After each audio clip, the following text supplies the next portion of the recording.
शिक्षा से ही बदलाव संभव है। गिववाइज एजुकेशनल फाउंडेशन के साथ आइए मिलकर एक उज्जवल भविष्य बनाएं। मेरी आवाज आ रही है आप लोगों को? Yes ma'am. ओके बेटा, आज जो हम टॉपिक करने वाले हैं सॉल्यूशंस में ही, इसके बाद जो हमने जहाँ पे कल छोड़ा था, से नेक्स्ट टॉपिक्स हम लोग लेंगे। तो उनमें रहेगा solubility, Henry's law, vapour pressure, Raoult's law, ideal and non ideal solutions, azeotropes, colligative properties, relative lowering in vapor pressure, elevation in boiling point, depression in freezing point, osmotic pressure, Van Hoff factor। तो इसमें हम इन topics को discuss करेंगे और बीच में कुछ कुछ questions भी लेंगे। इस जो पीपीटी है हमारे पास, इसके मैं सारे नहीं लूंगी आज, because we have limited time today. We have just 1 hour and I have over 100 slides to show to you guys, okay, and to explain। तो जैसे जैसे हम लोग आगे बढ़ेंगे we'll see कि जितने हम लोग ले पाएंगे वो लेंगे, otherwise we will take up the questions in the doubt session, right? हम लोग डाउट सेशन में ले लेंगे बाकी क्वेश्चंस, अगर आज जितने हो पाएंगे हम उतने लेंगे, ठीक है। Solubility of a substance is its maximum. अच्छा, जितना एक स्पेसिफिक टेम्परेचर पे specified amount of solvent, suppose एक गिलास में जितना मैक्सिमम अमाउंट हम किसी चीज का घोल सकते हैं, सपोज नमक का या चीनी का, तो उस अमाउंट को सॉल्युबिलिटी कहा जाता है, ठीक है। अब इसमें यहाँ पे टेम्परेचर का बहुत ज्यादा रोल है। कभी आपने ध्यान भी दिया हो कि गर्मियों में जब आप नींबू पानी या कुछ बनाते हैं तो बड़े आसानी से घुल जाता है चीनी उसमें, लेकिन ठंड में थोड़ा टाइम लेता है। ऐसे ही अगर आपको बहुत जल्दी फास्ट करना है, आपको कहीं जाना है, तो आप क्या करते हो, पहले पानी को गर्म करके उसमें वो चीनी बॉईल कर लेते हो, फटाफट वो घुल जाती है जितनी आपको घोलनी होती है, एंड देन आप उसको उसमें ठंडा पानी मिला के you put the lemon and all stuff.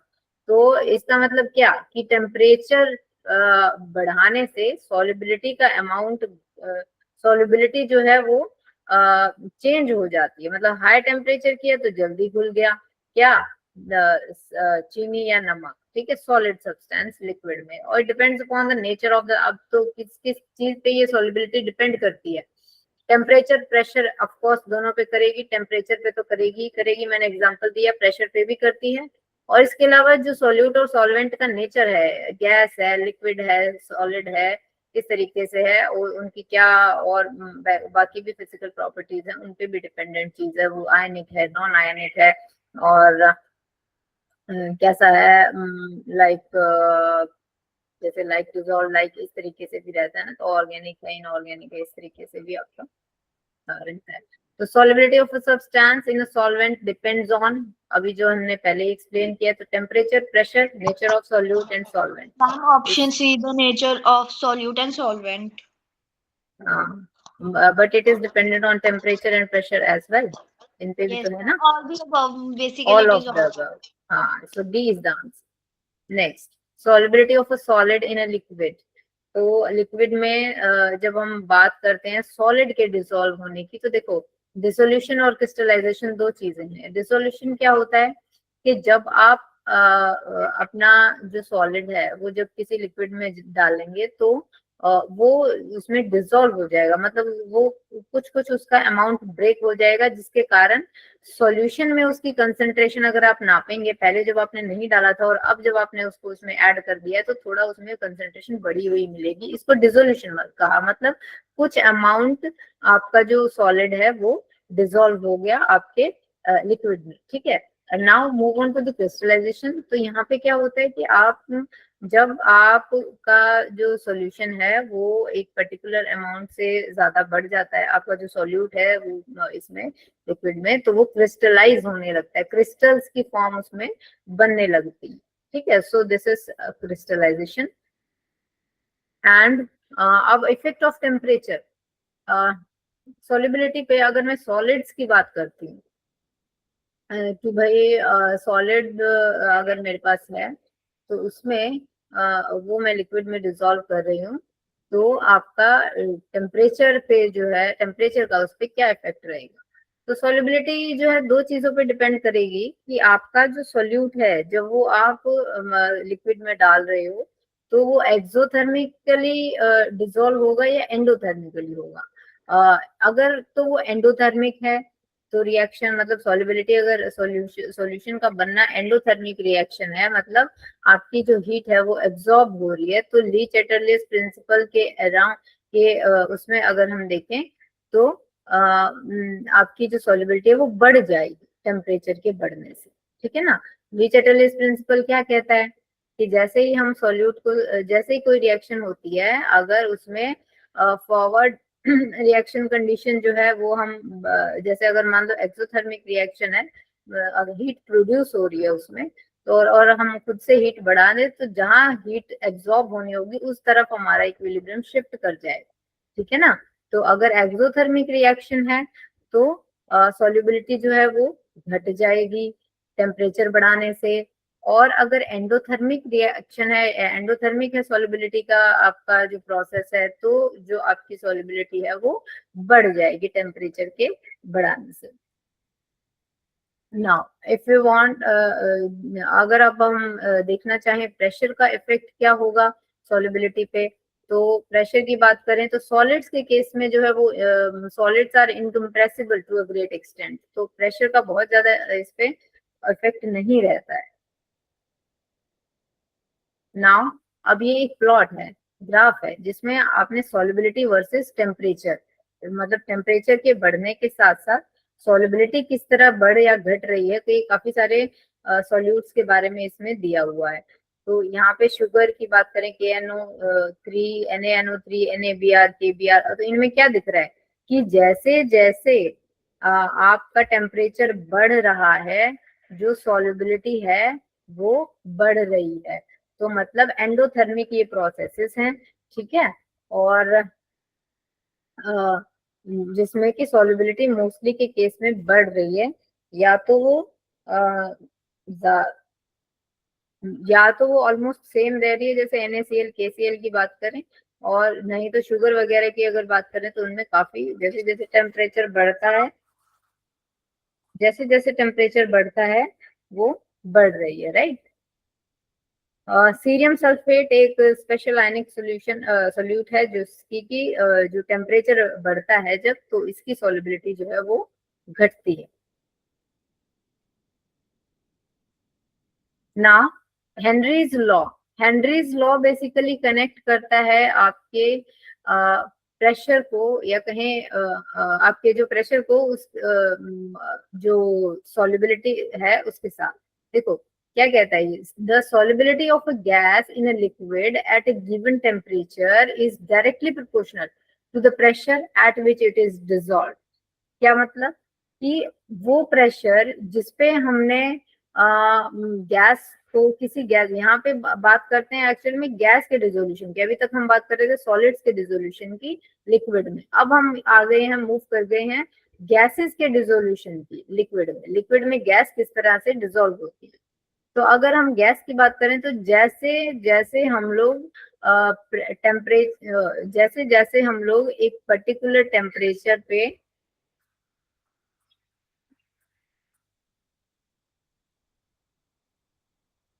जैसे जैसे हम लोग एक पर्टिकुलर टेम्परेचर पे प्रेशर को बढ़ाते हैं गैस सॉल्युबिलिटी बढ़ने लगती है।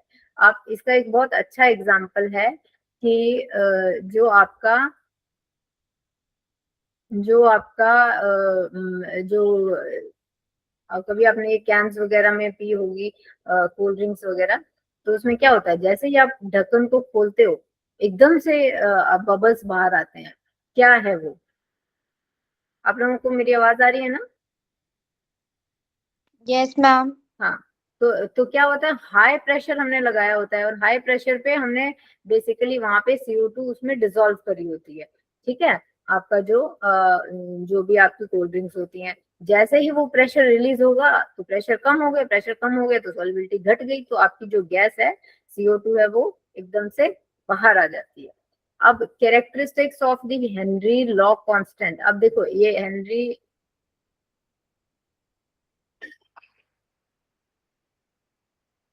हेनरीज लॉ जो है वो है, आपको दिख रहा होगा ना स्क्रीन पे, pressure is equal to KH into X, ठीक है। तो KH is the Henry's law constant, H is the mole fraction, P is the pressure, okay। सो यहाँ पर आपका जब हम बात करते हैं कि KH की, that is the Henry's law constant, तो इसमें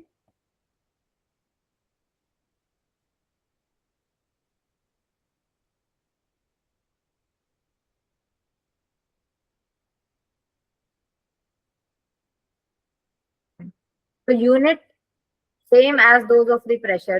क्यों?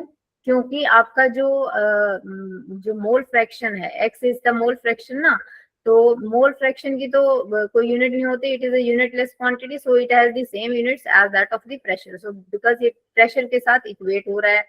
Now the second point is the different gas have different value of KH।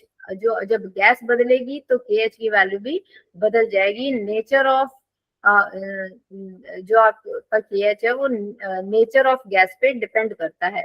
The KH value of gas is different in different solvents. अगर सॉल्वेंट बदल दिया तो same gas की KH value बदल जाएगी, and it increases with increase in temperature. तो KH की value जैसे जैसे टेम्परेचर इंक्रीज होगा ये बढ़ेगी। Higher the value of KH, बहुत ध्यान रखने की बात है, higher the value of KH of a gas lower will be it's solubility. तो जितना KH बढ़ेगा उतनी उसकी सॉल्युबिलिटी कम हो जाएगी, ठीक है।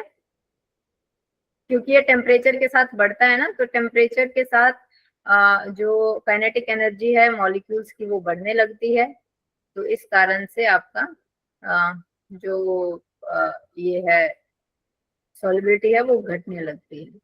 अब लिमिटेशंस क्या है इसकी, कि जो प्रेशर है गैस का वो बहुत ज्यादा हाई बहुत ज्यादा लो नहीं होना चाहिए, not too high, and pressure बहुत ज्यादा हाई नहीं होना चाहिए और टेम्परेचर बहुत ज्यादा लो नहीं होना चाहिए।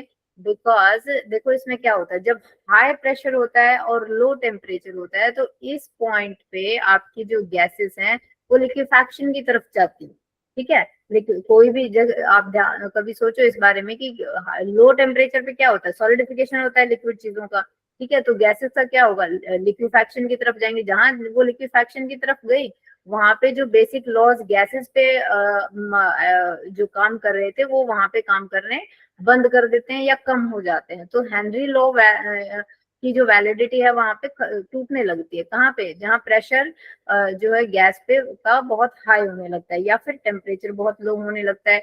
the gas should not go any chemical reaction with the solvent। अब अगर कोई केमिकल रिएक्शन हो जाती है तो ऑब्वियसली गैस का अपना नेचर खत्म हो गया, तो वहां पे ये इसकी वैलिडिटी खत्म हो जाती है। The gas should not undergo dissociation in the solution. वहां पे अगर गैस जो है सॉल्यूशन में डिसोसिएट हो जाती है तो भी वहां पे भी हेनरी लॉ आपका इसकी कंडीशन वैलिड नहीं होती। अब applications of the Henry's law की बात करें तो सॉफ्ट ड्रिंक का एग्जांपल मैंने पहले ही दिया है। स्कूबा डाइवर्स की बात करें, मतलब जो लोग बहुत अंडर वाटर आपके डाइव करते हैं समुद्र में और ऐसी जगहों पे जो डाइव करते हैं, तो वहां पे क्या दिक्कत आती है कि आपकी क्योंकि हाई प्रेशर पे जो गैसेस हैं उनका डिसोल्यूशन बढ़ जाता है, यानी कि सॉल्युबिलिटी बढ़ जाती है। तो होगा क्या कि आपके जो ऑक्सीजन है, जब जो उनको इनहेल करने के लिए दी होती है ऑक्सीजन सिलेंडर में, उसमें ऑक्सीजन के साथ साथ बाकी गैसेस भी होती हैं, और नाइट्रोजन तो बहुत ज्यादा अमाउंट में है ही नॉर्मल एनवायरनमेंट में, तो काफी अमाउंट उसका भी रहता है।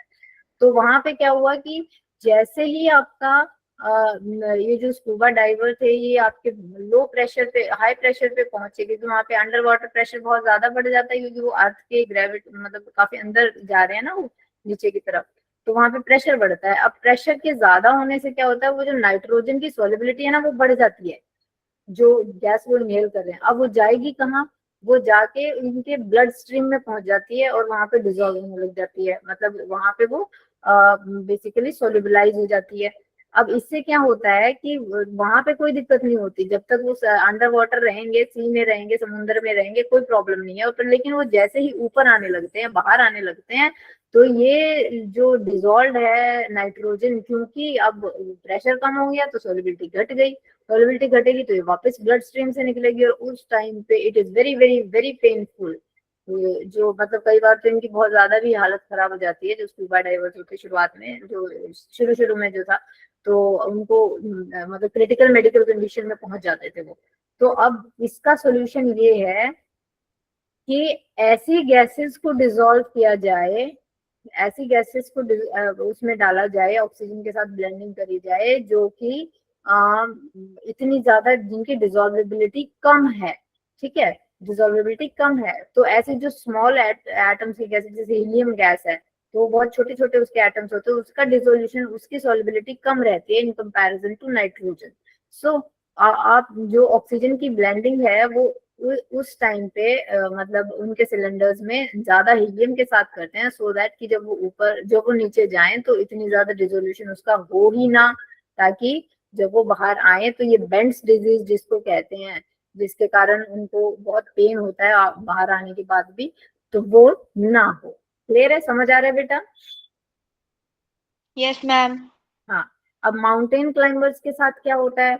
अब माउंटेन्स तो ऊपर हैं, तो जब वहां पर हम लोग जाते हैं तो क्या होता है, वहां पे प्रेशर घट जाता है, प्रेशर घट जाता है तो गैसेस जो है ऑक्सीजन उसके लेवल घटने लगते हैं, ठीक है। तो क्या होता है वहां पे मतलब जो लोग भी वहां पे गए हैं उनको क्या प्रॉब्लम आती है कि एनॉक्सिया इसको बोलते हैं, जिसमें कि आपको ब्रीदिंग में इश्यूज होने लगते हैं, और आप मतलब एकदम से मेंटल नमनेस आने लगती है, मतलब आप बहुत हमारा सोचने समझने की शक्ति कम हो जाती है, और ये भी एक फेटल मेडिकल कंडीशन है, मतलब इसमें जान जा सकती है। तो माउंटेन क्लाइंबर्स के साथ भी ये प्रॉब्लम आती है प्रेशर के लो होने के कारण। और इन सब बातों को एक्सप्लेन करता है हेनरीज लॉ, जो ये कहता है कि प्रेशर जो है ना वो directly proportional to the concentration of the gas है, यानी कि mole fraction of the gas है। समझ आई बेटा? solubility of a gas decreases in water at high temperature।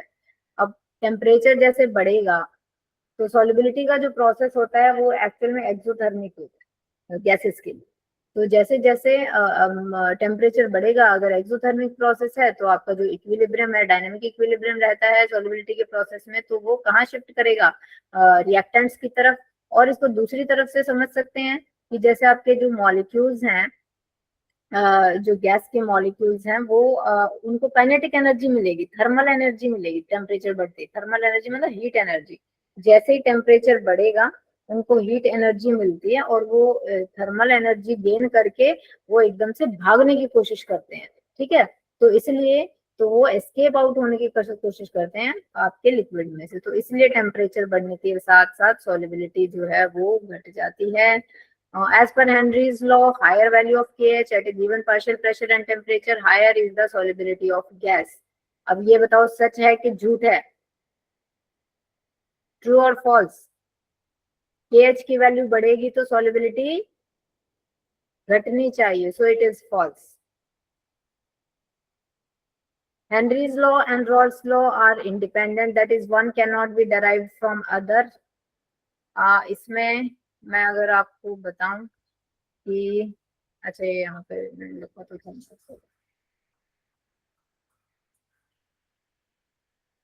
इसमें एक्चुअल में क्या है आपका, रॉल्स लॉ देखो क्या कहता है, P is equal to, Raoult's law says that, एक सेकंड, आपको मेरी स्क्रीन विजिबल है ना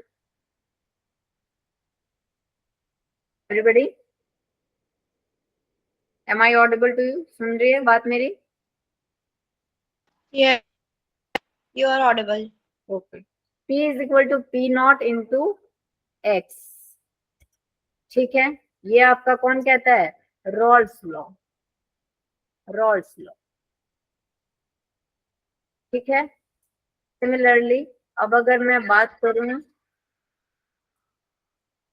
अब मैं अगर मैं बात करूं हेनरीज लॉ की, तो ये कहता है P is equal to K H into x, ठीक है। तो ये कहता है, अब ये जो के एच है ना आपका, ये जब सॉल्यूशन बहुत बहुत ज्यादा डाइल्यूट होता है हो जाता है, तो आपका ये पी नॉट की वैल्यू एज्यूम कर देता है। के एच क्या है, हेनरीज कांस्टेंट है, सॉल्यूट के लिए है, लेकिन जब बहुत ज्यादा डाइल्यूट सॉल्यूशन हो जाएगा तो आपका जो सॉल्यूट है वो ऑलमोस्ट सॉल्यूशन के ही जो पी नॉट है उसको प्योर सॉल्यूशन की तरह ही बिहेव करेगा, जो आपका बहुत डाइल्यूट सॉल्यूशन है। तो ये K H will go to the P naught. तो इसका मतलब रॉल्स लॉ जो है ना, वो जो आपका हेनरीज लॉ है उससे डेराइव किया जा सकता है। तो हेनरीज लॉ और रॉल्स लॉ इंडिपेंडेंट नहीं है, so the answer is B, false, and Raoult's law is the special case of the Henry's law. Clear है बेटा? At definite temperature solubility of a solute is fixed. अगर temperature fix है तो solubility fix है, बिल्कुल ठीक है, कोई दिक्कत नहीं है इसमें, ट्रू है। द हेनरीज लॉ कांस्टेंट, ये हम थोड़ा ये टाइम कंज्यूमिंग है, will take it later. A saturated solution remain saturated at all temperatures, wrong, क्योंकि मैंने जो पहले भी बताया कि जैसे ही टेम्परेचर बढ़ेगा तो सॉल्युबिलिटी जो है वो आपकी इंक्रीज होगी। तो वहां पे आप जितना अमाउंट डाला फिर वो फिर से सैचुरेट करना पड़ेगा और अमाउंट डाल के। which law explains solubility of gases in liquid? अभी अभी हमने पढ़ा है Henry's law. which law explains solubility of gases in liquid? Henry's law, okay.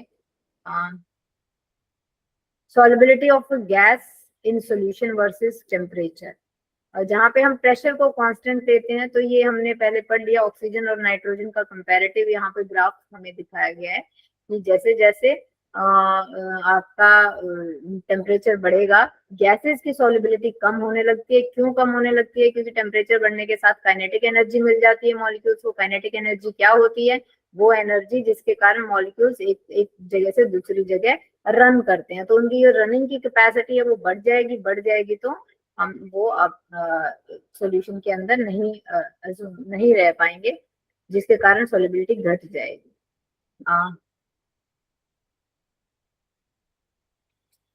कुछ वेपर प्रेशर की बात करें तो बेसिकली आपका जो सॉल्यूट होता है, जब हम किसी सॉल्यूशन में डालते हैं उसको, तो वो उसका जो प्योर वेपर प्रेशर होता है, जो प्योर लिक्विड का होता है, उसको घटा देता है बेसिकली, ठीक है। तो इसके कारण आपका वेपर प्रेशर जो होना चाहिए वो उससे कम हो जाता है। Vapour pressure of liquid solution. तो vapour pressure of a liquid in a closed container depends upon, तो इसमें जैसे आप, अब ये जो वेपर प्रेशर है एक्चुअल में किस पे डिपेंड करता है? सिर्फ टेम्परेचर पे, ठीक है। तो जैसे टेम्परेचर बढ़ेगा आपका जो वेपर प्रेशर है वो चेंज हो जाएगा। ये टाइम टेकिंग मोड से टाइम,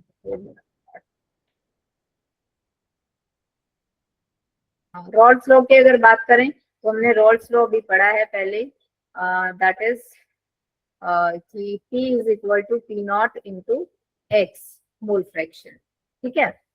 तो P equals to P naught into x, तो ये आपका रॉल्स लॉ कहता है, यानी कि pressure in the presence of vapour pressure in the presence of a solute, ठीक है, वो आपका जितना अमाउंट आपने उसमें डाला है सॉल्वेंट में सॉल्यूट का, वो उसके प्रोपोर्शनल होता है, ठीक है।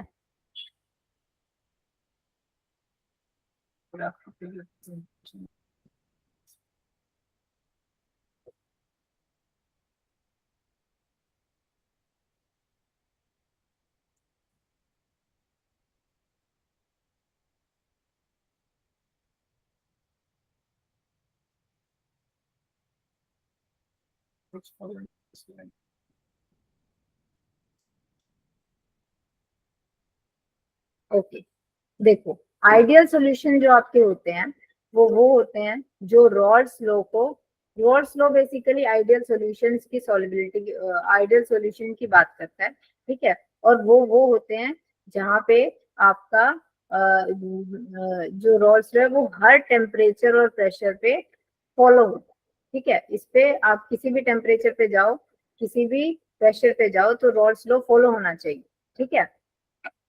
तो यहाँ पे अगर हमारे पास दो कंपोनेंट का सिस्टम है, सपोज ए एंड बी, तो जो टोटल प्रेशर होगा वो आपका होगा XA into PA not. XA यहाँ पर है मोल fraction of the component A into its, जब हमने प्योर A कंपोनेंट लिया था तो उसका जो पार्शियल प्रेशर था वो plus XB into PB not, that is B जो आपका कंपोनेंट है उसके मोल फ्रैक्शन इंटू उसका जो आपका प्योर कंपोनेंट का जो वेपर प्रेशर है वो, ठीक है।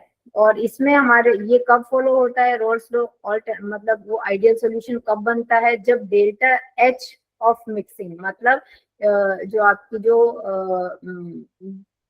डेल्टा H की वैल्यू है जब मिक्स करते हैं हम दोनों कंपोनेंट्स को A और B को, वो 0 हो, डेल्टा V वॉल्यूम में कोई डिफरेंस ना आए, delta S mixing should be positive for a process to proceed, मतलब जो एंट्रोपी का चेंज है इस तरीके के प्रोसेस के लिए, डिसोल्यूशन के लिए जब हमने मिक्सिंग करी है तो वो पॉजिटिव होना चाहिए, रैंडमनेस बढ़नी चाहिए, और डेल्टा G जो है वो नेगेटिव होना चाहिए। ये जो 4 कंडीशन है, these should be followed to make the solution ideal and to follow it, the Raoult's law at all the temperatures and all the compositions, right?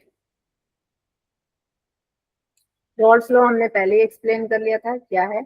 अब types of the solutions on the basis of Raoult's law, अब basis of Raoult's law पे हमारे पास कई सारे solutions बन सकते हैं, जैसे एक सेकेंड, कुछ वो जो Raoult's लॉ को फॉलो करेंगे और कुछ वो जो Raoult's लॉ को फॉलो नहीं करेंगे, ठीक है। तो जो फॉलो करेंगे वो हमने पहले बता दिया है कि उनमें 4 कंडीशन फॉलो होनी चाहिए, और जो नहीं फॉलो करेंगे उनमें क्या होता है कि आपका जो ये P होता है, ये XA P not A plus XB P not B इससे बड़ा हो जाता है, ठीक है। और उनके बीच के जो फोर्सेस हैं AA और BB, दो सपोज जहाँ पे हमारा, देखो जब हमने मिक्सिंग करी है दो चीजों की, सॉल्यूट की और सॉल्वेंट की, तो सॉल्यूट, पहले सॉल्यूट था प्योर सॉल्यूट, सो AA उसके मॉलिक्यूल्स के बीच जो अट्रैक्शन था, फोर्स ऑफ अट्रैक्शन था, वो था सपोज कुछ भी अमाउंट है उसका, ऐसे ही BB के बीच भी था। जब हमने उसकी मिक्सिंग कर दी तो जो ए बी के बीच का जो फोर्स ऑफ अट्रैक्शन है वो कम रहता है in comparison to AA and BB। So weaker force of attraction जहां पर होगा वहां पे डेल्टा H मिक्सिंग जो है वो पॉजिटिव हो जाएगी, यानी कि एनर्जी एब्जॉर्ब हो जाएगी, delta V mixing will be positive and delta S mixing will be positive and delta G mixing will be negative, ठीक है। ये उस केस में है जहां पे फोर्स ऑफ अट्रैक्शन जो है ना वो वीकर हो जाता है। इनके एग्जांपल्स आपको दिए हुए हैं, वाटर प्लस C2H5OH, जो पानी और इथेनॉल का जो सोल्यूशन बनता है, और पानी के साथ मेथनॉल का जो बनता है, C2H5OH इथेनॉल और हेक्सेन का जो बनता है, देन इथेनॉल और साइक्लोहेक्सेन का जो सोल्यूशन होगा वो। इसी तरीके से आपका क्लोरोफॉर्म और कार्बन टेट्राक्लोराइड, इनमें जो डाइपोल डाइपोल इंटरेक्शन होते हैं इनमें भी वीक होते हैं। नाउ अब जो दूसरा टाइप है उनमें ये जो PT है ये आपका कम होता है इन कंपैरिजन टू जो आपका Raoult's लॉ बताता है, ठीक है।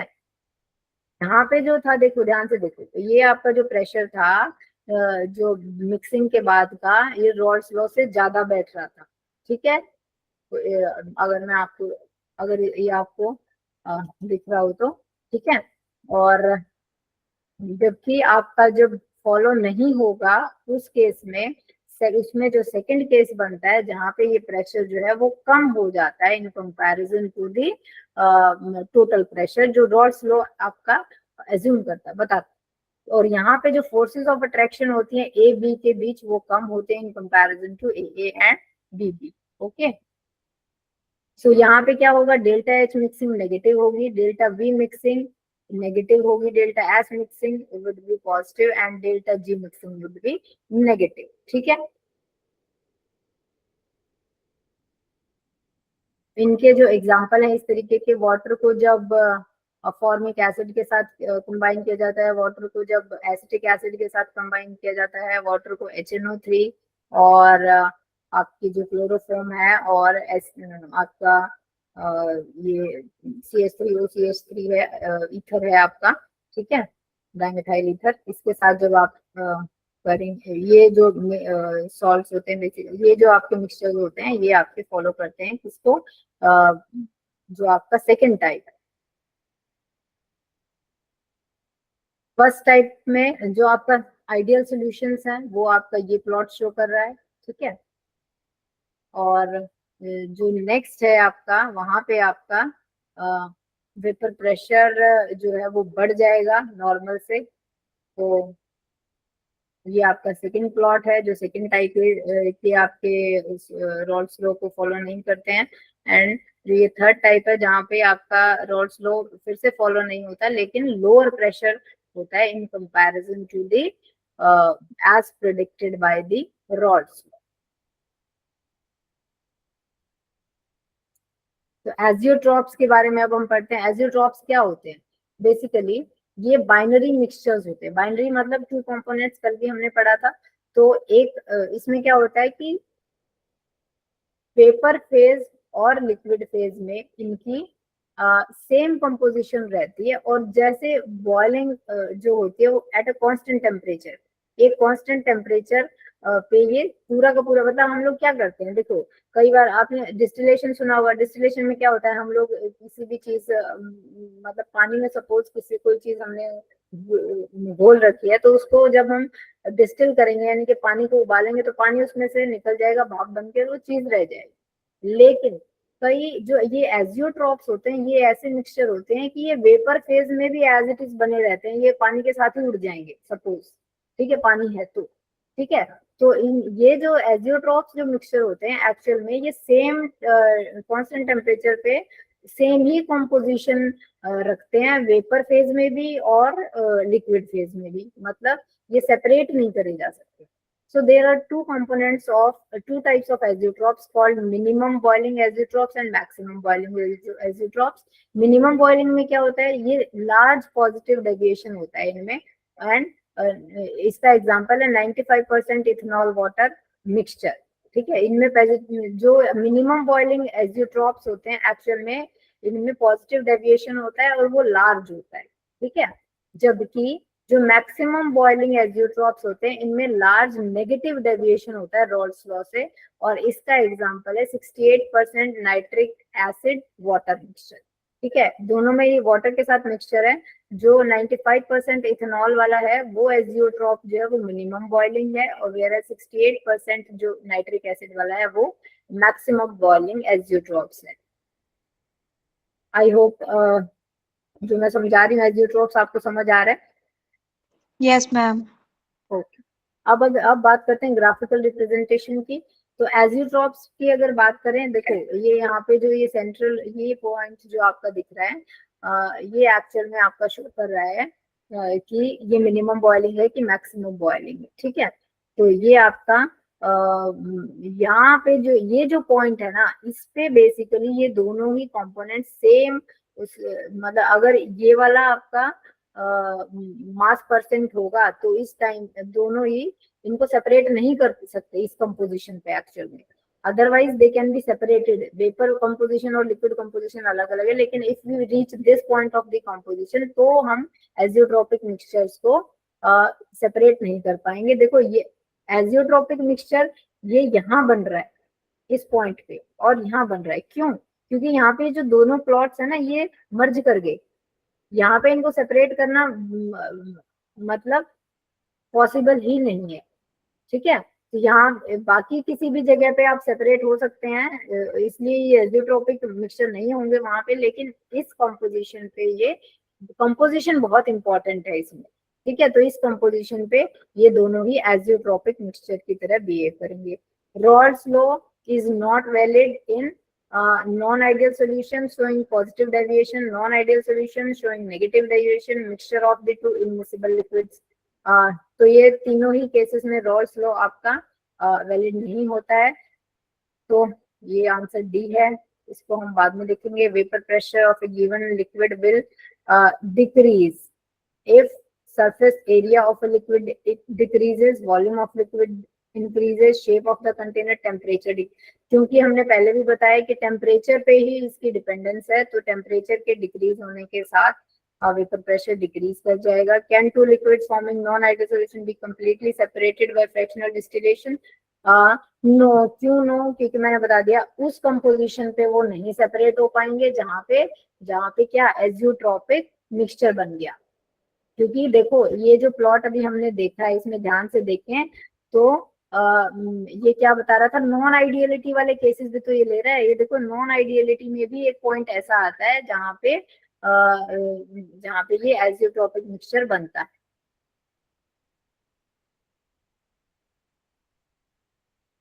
ये आपके एंडोथर्मिक एक्सोथर्मिक है, आपके ए और सी है इसमें से जो एंडोथर्मिक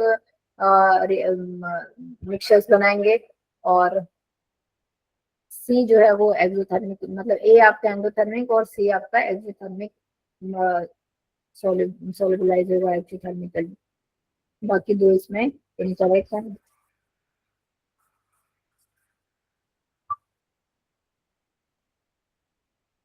ये हमने पहले जो एग्जांपल देखी जो उनमें से हो जाएंगे, कोई इसमें बहुत मुश्किल बात नहीं है।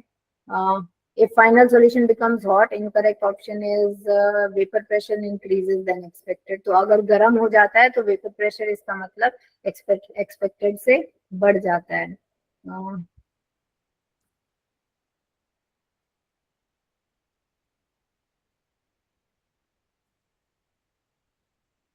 ये सब अभी नहीं ले रहे।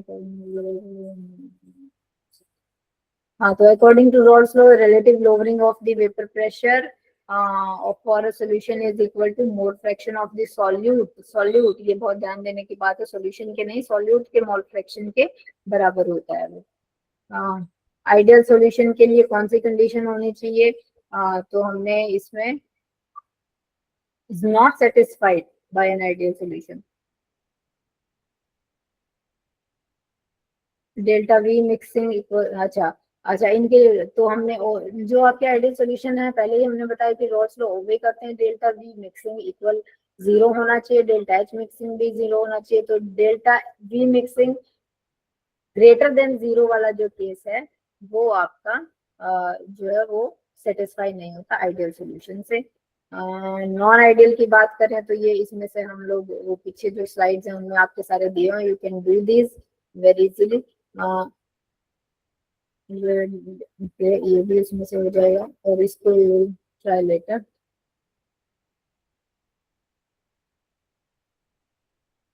यहाँ पे जो की पॉइंट्स थे आज हमने हेनरीज लॉ को एक्सप्लेन किया है जो कि P equals to K H x है, और रॉल्स लॉ आपका P equals to x into P naught जो रहता है। ये दो कंपोनेंट्स हैं, तो आपके पी ए और पी बी की फॉर्म में हम इसको लिख सकते हैं। अब अगर मोल फ्रैक्शंस की बात करें ए और बी के इन वेपर फेज, तो पी ए जो वाई ए है वो आपका मोल फ्रैक्शन है ए का वेपर फेज में, ठीक है। So P A and P B are the partial pressures, तो वाई ए जो है वो होगा P A by P A plus P B के, ठीक है। ये मोल फ्रैक्शन जो होगा वेपर फेज में कितना होगा वो partial pressures of A and B उनसे हम रिलेट कर सकते हैं। तो ये हमारी एक्सप्रेशंस हैं। अब बात करते हैं कॉलिगेटिव प्रॉपर्टीज की। कॉलिगेटिव प्रॉपर्टीज एक्चुअली में बेटा वो प्रॉपर्टीज होती हैं जो कि नंबर ऑफ पार्टिकल्स पे डिपेंड करती है, ठीक है। So the properties of the solution which are dependent only on the total number of particles and total concentration of the particles and are not dependent on the nature of the particles, shape of the particle, size of the particle, neutral है कि charged है या किस तरीके से, इस पे कोई डिपेंडेंस नहीं रहेगी। कॉलिगेटिव प्रॉपर्टी खाली ये देखेगी कि नंबर कितना है पार्टिकल्स का, ठीक है।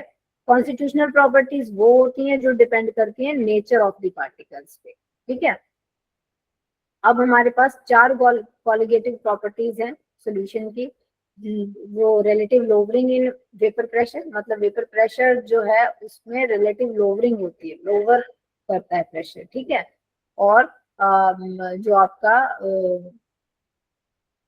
जो फर्स्ट कॉलिगेटिव प्रॉपर्टी है, जब आपका अमाउंट ऑफ सॉल्यूट बढ़ेगा तो वेपर प्रेशर में लोवरिंग होगी, then elevation in the boiling point बढ़ जाएगा, ठीक है, ये एक कोलिगेटिव प्रॉपर्टी है। Then depression in the freezing point घट जाएगा, और ऑस्मोटिक प्रेशर भी डिपेंड करता है आपका कितना नंबर में प्रेजेंट है सोल्यूट, ठीक है। तो ये 4 कोलिगेटिव प्रॉपर्टीज हैं, यानी कि जो सोल्यूट के अमाउंट पे, नंबर पे डिपेंड करती है कितना है। साइज इनका क्या है, किस साइज के हैं, उस पे कोई डिपेंडेंसी नहीं है। तो जब प्योर सॉल्वेंट है तो उसका सपोज कोई वेपर प्रेशर है, यहाँ पे बहुत सारे मॉलिक्यूल्स हमें दिख रहे हैं, जब हमने इसमें सॉल्यूट डाल दिया तो उसने क्या किया, अब यहाँ पे वो सरफेस पे आके अटके खड़े हो गए हैं जो सोल्यूट के पार्टिकल्स हैं, और वो क्या कर रहे हैं, वो आपके अब जो सॉल्वेंट जो पहले बहुत अच्छे से मूव कर रहा था ऊपर, बहुत सारे पार्टिकल्स थे, अब वो बहुत कम हो गए। तो इसने क्या कर दिया, लोवरिंग कर दी वेपर प्रेशर की, ठीक है। यहाँ पे हम वेपर प्रेशर देखेंगे तो वेपर प्रेशर अब घट गया, जो पहले काफी ज्यादा था। तो relative lowering of vapour pressure इसी को कहा जाता है। तो ये सिंपल सा है, बट आज नहीं ले रहे हैं इसको भी। एक्चुअल में क्या है, ये 30 gram urea solution in 1 kilogram of water is x, 90 gram of glucose solution in 1 kilogram y, what is the relation between x and y. Actual में इसमें क्या है कि हम आपको दोनों एक ही किलोग्राम पानी लिया दोनों, ठीक है, और 30 ग्राम यूरिया लिया है। 30 ग्राम यूरिया से हम नंबर ऑफ मोल्स निकालेंगे यूरिया के, 60 इसका ये रहता है जो आपका मोलर मास, तो ये 0.5 मोल्स आ जाएगा, 30 ग्राम में हाफ मोल होंगे। ऐसे ही 180 ग्लूकोज का होता है तो 90 ग्राम में हाफ मोल होगा। तो दोनों के नंबर ऑफ मोल्स क्योंकि बराबर हैं, तो relation between x and y, x क्या है, relative lowering in vapour pressure, ठीक है, जब हमने यूरिया डाला, और वाई है relative lowering in vapour pressure जब हमने ग्लूकोज डाला। तो क्योंकि वो दोनों के नंबर ऑफ मोल सेम आ रहे हैं तो इसलिए ये दोनों बराबर होंगे, so x equals to y रहेगा, राइट। बाकी और अच्छे से इनको हम ले लेंगे, ये भी अभी नहीं देखते। हाँ, the relative lowering in vapor pressure is proportional to the ratio of number of solute moles to the total number of moles in the solution। क्यों, ये किसके बराबर होता है, आपके x के बराबर होता है, दैट इज मोल फ्रैक्शन। तो मोल फ्रैक्शन में क्या होता है, ऊपर आपका न्यूमरेटर में आएगा number of moles of the solute, और डिविजन में आपके total number of moles, solute और सॉल्वेंट दोनों की मिला के। ये आपके बाकी ऑप्शंस गलत हैं, क्योंकि ये आपका दे रहा है सोल्यूट और सॉल्वेंट के रेशियो, ये दे रहा है सॉल्वेंट और सोल्यूट का रेशियो, ये दे रहा है solvent to the total number of molecules. Solvent वो भी तो नहीं है ना, सोल्यूट का होना चाहिए इसलिए।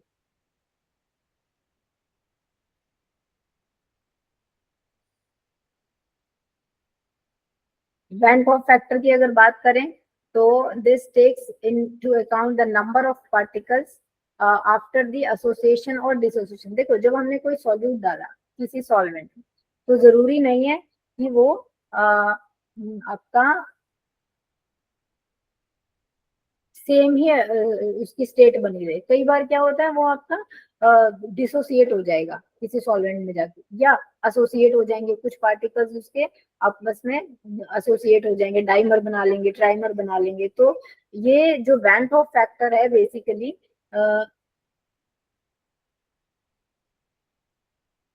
ये उसको अकाउंट करता है, ठीक है, कि number of particles after association dissociation है कितना है, division by number of particles before, जब एसोसिएशन डिसोसिएशन नहीं हुआ था तो कितना है। तो इसी को हम वैन गॉग फैक्टर आई से डिनोट करते हैं, ठीक है। और i is equal to, general formula है इसका 1 plus n minus alpha, n is the number of moles, and ये आपका डिग्री है अल्फा डिसोसिएशन की, एसोसिएशन की। एन आपका बेसिकली एक्चुअल में वो नंबर ऑफ मोल्स है, एन एक्चुअल में ये है कि जो आपके कितने वो बने हैं, पार्ट्स बने हैं उसके, ठीक है। If neither association nor dissociation then i की वैल्यू 1 आ जाएगी, ठीक है, क्योंकि आपका न्यूमरेटर और डिनोमिनेटर बराबर हो जाएंगे।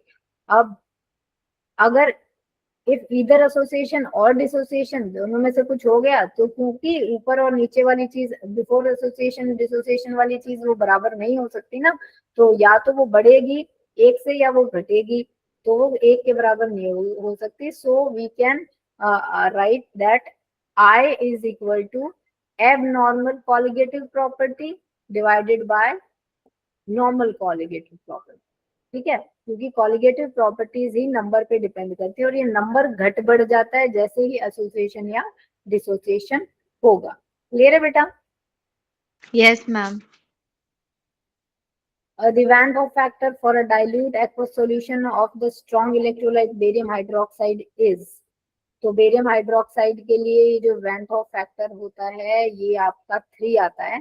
ठीक है, और van't Hoff factor for acetic acid in benzene, क्योंकि ये डाइमराइज करता है इसलिए ये आपका घट जाता है। देखो इसका फॉर्मूला क्या है,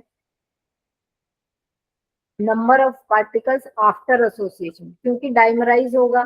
ठीक है, तो एसोसिएट कर जाएंगे तो नंबर घट गया, और नीचे क्या है आपका बिफोर, तो बिफोर जब एसोसिएशन नहीं होता तो ज्यादा, तो न्यूमरेटर आपका कम है डिनोमिनेटर ज्यादा है, इसलिए 1 से कम हो जाएगा आपका।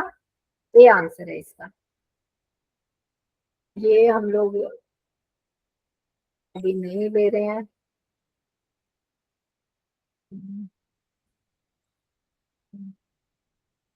एलिवेशन इन बॉइलिंग पॉइंट,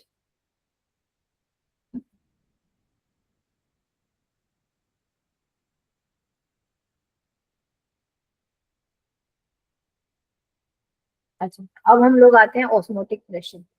तो ऑस्मोटिक प्रेशर क्या होता है, जैसे हमने कोई सेमी परमेबल मेम्ब्रेन लगा दी किसी आ, आ, दो सॉल्यूशन के बीच में, दो सॉल्यूशन हमने लिए एक कंटेनर, ठीक है, और उनके बीच में एक सेमी परमेबल मेम्ब्रेन लगा दी, तो क्या होगा कि आपके जो ये हैं, जहां पे आपकी कंसंट्रेशन ज्यादा होगी वहां से आपके सॉल्वेंट के पार्टिकल्स जो है वो जहां पे आपकी कंसंट्रेशन कम होगी वहां से सॉल्वेंट के पार्टिकल मूव कर जाएंगे सॉल्यूट के पार्टिकल्स के साइड, उस साइड जहां पे कंसंट्रेशन ज्यादा है।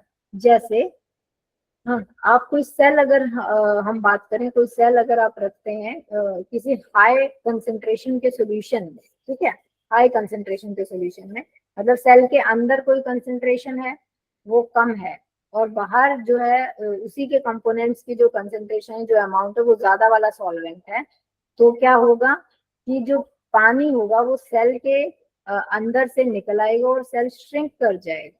ठीक है, तो वो आपका श्रिंक कर जाएगा सेल और बाहर उससे पानी बाहर निकल आएगा। देखो ये इसका बड़ा सिंपल एग्जांपल है, जब हम लोग अचार बनाते हैं कभी तो उसमें नमक डालते हैं, ठीक है, या सिंपल वैसे भी किसी चीज में आप नमक डाल के देखो तो क्या होगा, सारा पानी बाहर आ जाता है उस चीज से, उस मतलब जैसे अचार बनाते हैं तो वो मैं आम की बात करूँ तो उसमें से पानी बाहर पानी छोड़ देता है नमक डालते, क्यों? क्योंकि उसके अंदर पानी का अमाउंट, नमक का अमाउंट कम था और बाहर ज्यादा है, तो बाहर कंसेंट्रेशन ज्यादा है तो सॉल्वेंट के जो पार्टिकल्स हैं वो बाहर आ गए, ठीक है, उसकी कंसेंट्रेशन बाहर की बढ़ाने के लिए।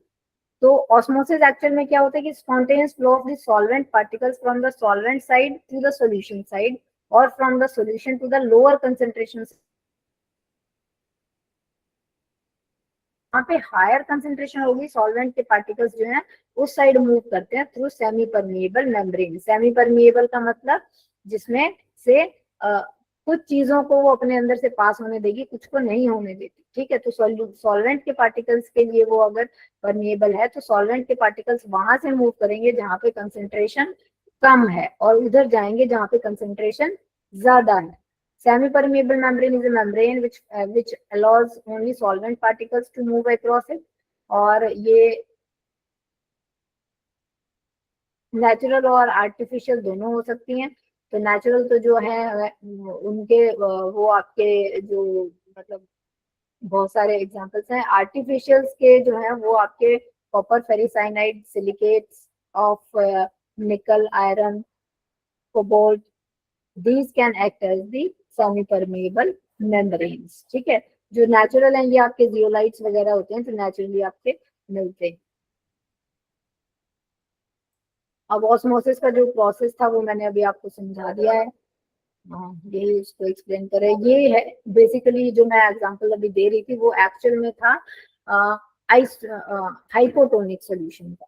ठीक है, हाइपोटोनिक सॉल्यूशन वो होता है, हाइपोटोनिक, हाइपो का मतलब होता है कम। ठीक है, तो hypotonic solution is that solution which contains laser number of the particles और द लोअर कंसंट्रेशन। ठीक है, किससे लोअर? सेल, जो आपका एक सेल है या कोई भी जिससे कंपैरिजन कर रहे हैं उस सॉल्यूशन से। ठीक है, इसी तरीके से हाइपरटोनिक क्या होगा फिर? तो हाइपरटोनिक में जो आपका सॉल्यूशन होता है उसमें ज्यादा होता है, हाइपर का मतलब ज्यादा, तो ज्यादा कंसंट्रेशन होती है उसकी, किससे? जो आपके जो सेल है या फिर जो और कोई हम जिसके भी साथ उसका कंपैरिजन कर रहे हैं सॉल्यूशन के साथ, उससे। इसी तरीके से अब थर्ड जो बनता है that is your isotonic solution. और आइसोटोनिक सॉल्यूशन में आपकी बराबर होती है कंसेंट्रेशन, किसकी? कि इनसाइड और आउटसाइड की। ठीक है, तो इस के केस में आपका जो सॉल्यूशन बनता है वो आइसोटोनिक बन जाता है।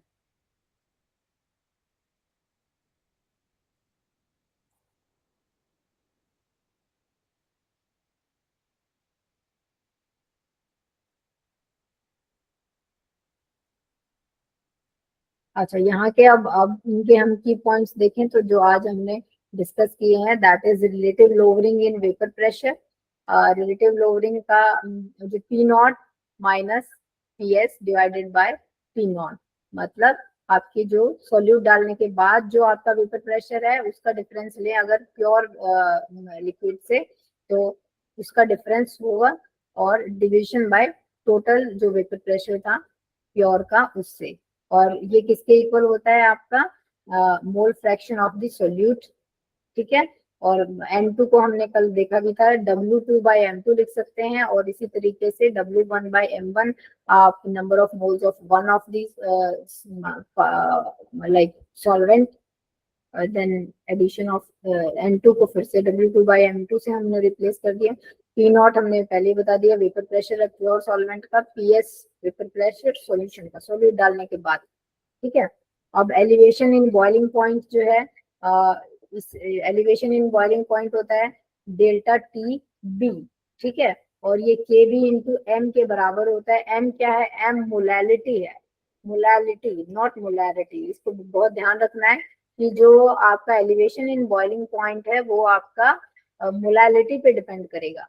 Similarly elevation in boiling point को हम क्या लिखेंगे कि जब हमने जो हमने प्योर का बॉइलिंग पॉइंट लिया था सॉल्यूशन बनाने से पहले का, उसका जो डिफरेंस होगा that is delta T B होता है।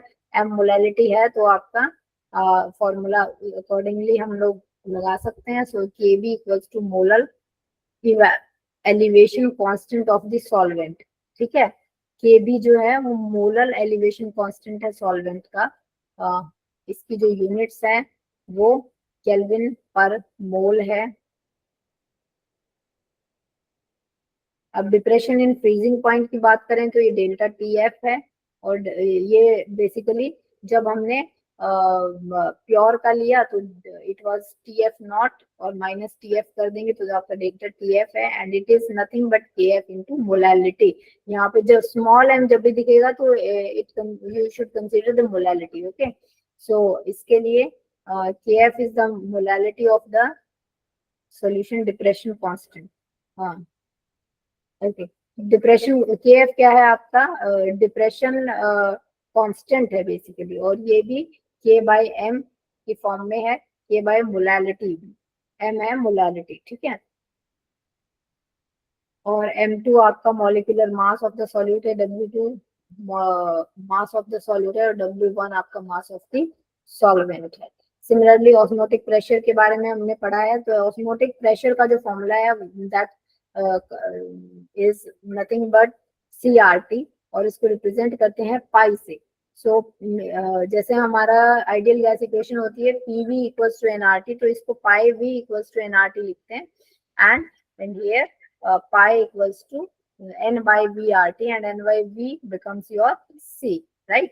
यहाँ पे n by v को हम C लिख सकते हैं, and to calculate the molar mass of the solute, तो इसका हमने जो M2 है वो किस तरह निकाल लेंगे, देखो W2 N को हमने कन्वर्ट, N को हमने W बाई M में लिखा, ठीक है, तो N को जब हम W बाई M में लिखेंगे तो we get this formula W2 into RT by 5, जो आपका पाई V है, V, मैं इसको पाई को एक बार P लिख रही हूँ, NRT,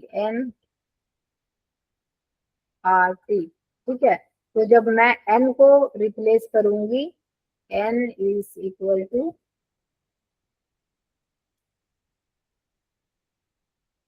W बार M, और मैं यहां से निकालना चाहती हूँ, मेरा फॉर्मूला क्या बन जाएगा, P V, यानी कि pi V is equal to W RC divided by M, ठीक है। सो यहां से अगर मैं निकालूं M की वैल्यू, तो M becomes equal to WRT divided by of pi V, clear है। इस इक्वेशन से अगर मैं निकालना चाहूँ तो मैं M को उस साइड ले जाऊंगी तो ये हमारा निकल के आ जाता है। पाई ऑस्मोटिक प्रेशर है, सिंपल, और बाकी सारी चीजों के आपके यहाँ पे R की वैल्यू इसमें मतलब दो तरीके से हम ले सकते हैं, 0.0821 लीटर एटमॉस्फेयर पर डिग्री केल्विन, ठीक है, पर मोल, ठीक है, और या फिर हम 0.083 लीटर बार पर वो केल्विन पर मोल, ये ले सकते, ठीक है, क्लियर है बात। Yes, ma'am. ठीक है, वेंट ऑफ फैक्टर के बारे में भी हमने पढ़ा है, observe colligative property divided by calculated colligative property, इससे हम इसको रिप्रेजेंट कर सकते हैं। फॉर्मूला फॉर एसोसिएशन और डिसोसिएशन ऑफ सॉल्यूट, इसके लिए हमने एसोसिएशन डिसोसिएशन के लिए हमने कहा था कि वेंट ऑफ फैक्टर इसमें इसको अकाउंट करता है। So delta TB equals to I KB M, और यहाँ पे P naught minus P by P naught is equal to IX2, mole fraction आ गया, सॉरी यहाँ पे ये आ गया आपका TF equals to minus I, TF is equal to, मतलब यहाँ पे हम एलिवेशन इन बॉइलिंग पॉइंट और डिप्रेशन इन फ्रीजिंग पॉइंट, यहाँ इसमें हम इसका रिलेशन किसके साथ, वेंट ऑफ फैक्टर के साथ देख रहे हैं, ठीक है। और ये जो थर्ड रिलेशन है ये आपका वेंट ऑफ फैक्टर, जब मतलब जब अभी तक जो हमने फॉर्मूलाज पढ़े थे PV pi V equals to NRT वाला, वो सारा क्या था, जब तक आपका जो सॉल्यूट है वो डिसोसिएशन या एसोसिएशन नहीं हुआ है, लेकिन जब एसोसिएशन या डिसोसिएशन हो गया तो ये डेल्टा TB, डेल्टा TF और पाई, इन तीनों के फॉर्मूलाज में वेरिएशन आता है, और हमें एक I यानी कि वेंट ऑफ फैक्टर को अकाउंट करना पड़ता है। So delta TB becomes I into KB into M, जो कि पहले सिर्फ KB M था, मोलैलिटी इंटू KB। अब ऐसे ही डेल्टा TF है जो कि पहले KF इंटू M था, अब I into KF into M हो जाएगा, and similarly your pi becomes I into NRT by V, right? So thank you so much, and whatever your doubts are there, we'll be taking those in your doubt class. And sorry I could not take much of the numericals and other things from the presentation today. I will be taking those in the doubt session only.